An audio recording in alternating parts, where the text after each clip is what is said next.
A mí se me da bastante mal teorizar. Yo siempre prefiero los casos personales, las life stories que tienen unas enseñanzas. Por lo tanto, os voy a contar mi vida. Pero espero que a través de ese transcurrir profesional podamos llegar al presente y hablar de cuál es la situación, incluso para los posibles profesionales dentro del área de la radio musical. Yo estoy aquí, entre otras cosas, debido a la radio, y no es ninguna forma de dar jabón o de ensalzar, sino que yo crecí en un valle en el norte de Burgos, donde llegaban muy difícilmente las emisoras, incluyendo las emisoras nacionales, se escuchaban muy mal, pero sin embargo sí se escuchaba muy bien Radio Luxemburgo y algunas emisoras francesas. Entonces tengo el recuerdo nítido de haber escuchado una noche de 1964 transmitiendo desde el Olimpia una actuación de los Beatles. Yo no había escuchado jamás nada parecido al rock and roll, y sin embargo aquello me dio un latigazo de electricidad que me encaminó hacia el mundo de la música y a ir adquiriendo primero revistas, luego discos y, atención, luego el tocadiscos. Es decir, yo tenía discos antes de tener el tocadiscos. Bueno, el tocadiscos era una inversión tremenda. La música española había tenido un esplendor en los años 60 que es eclipsado a partir del 68, cuando los grupos descubren que no pueden seguir las tendencias de sus modelos anglosajones, que han ido hacia el progresismo, hacia la música progresiva y hacia la psicodelia, y aquí evidentemente en el año 68 no puedes hacer música psicodélica. Las discográficas empiezan a reemplazar los grupos por los vocalistas, los baladistas románticos, que en muchos casos, tipo Camilo VI, venían pues de grupos de rock, y empiezan a reemplazar los grupos beat y los grupos con ambiciones creativas por las bandas de música, de las canciones del verano, Los Diablos, Fórmula Quinta, etcétera, etcétera. Pero hacemos ahora un salto adelante a 1975, año importantísimo en este país por la muerte de Francisco Franco. También porque en la ciudad donde yo vivía, Burgos, se hace de la forma más misteriosa un festival de rock, luego conocido, ha pasado a la historia como el de la Cochambre, porque el periódico del movimiento recibió al público del festival diciendo: nos invade la Cochambre. Pero curiosamente pues había la sensación de que estaban ocurriendo cosas musicalmente hablando.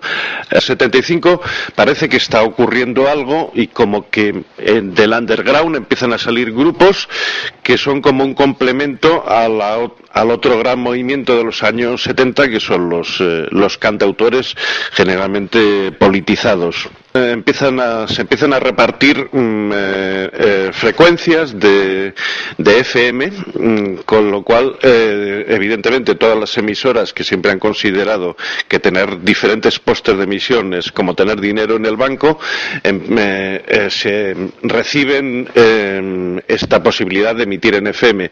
Durante mucho tiempo lo que hacen es emitir lo mismo en onda media y en FM, hasta que, al igual que ocurre en Estados Unidos, les obligan a hacer una programación diferente. Se vuelven hacia la música porque es lo más barato. Y ya en el 79 llego a Madrid, me instalo en Madrid, justo a tiempo de participar en el nacimiento de Radio 3. Radio 3 no es la que ahora conocemos de 24 horas de emisión, sino que eran 5 o 6 horas de emisión a partir de las 9 de la noche o algo así, o las 8 de la noche.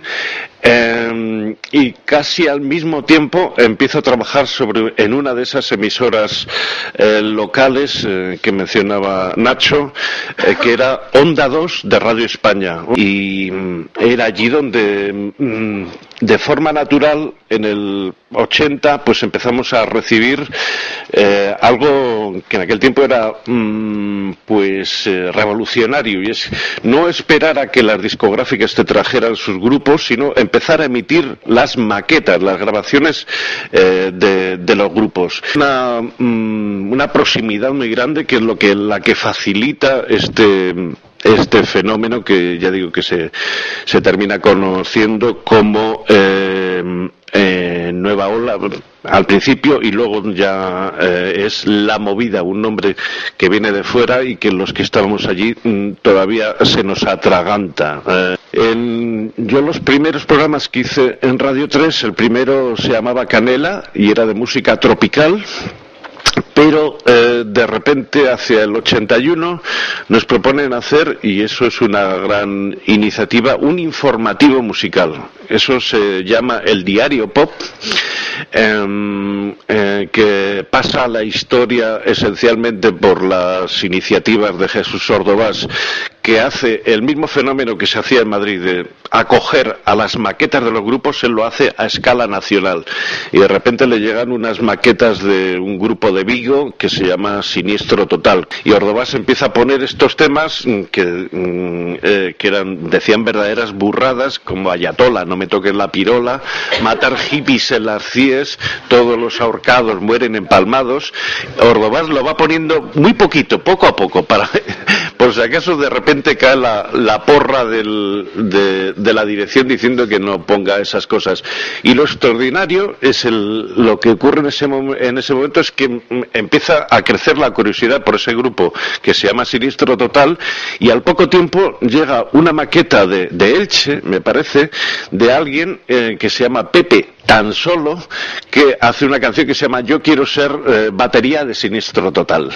Es decir, hay un feedback extraordinario que permite que la emisora se convierta en el punto de encuentro de gente interesada por la música a nivel nacional. Ha habido la apuesta que nosotros habíamos hecho por los grupos de Nueva Ola / Movida, había fracasado. Los grupos que salen en 1980, excepto Secretos y poco más, no tienen ningún tipo de repercusión y tardan en volver a grabar su segundo disco igual 2 o 3 años. Y lo que no apreciamos nosotros es que con el tiempo esta música, la movida / Nueva Ola, se convertiría en el sonido dominante de los años 80, y los grupos que pasaban, que iban a Radio 3 porque era su lugar natural, terminaron desplazándose hacia los 40 principales, con lo cual hubo mucha tragedia, mucho llanto y crujir de dientes cuando Gabinete Caligari ya no estrenaba los discos en el Diario Pop, sino que se los daba a los 40 principales. Pero sobre todo lo que teníamos un rechazo de la radiofórmula, porque la radiofórmula se convirtió enseguida en un filón para la corrupción.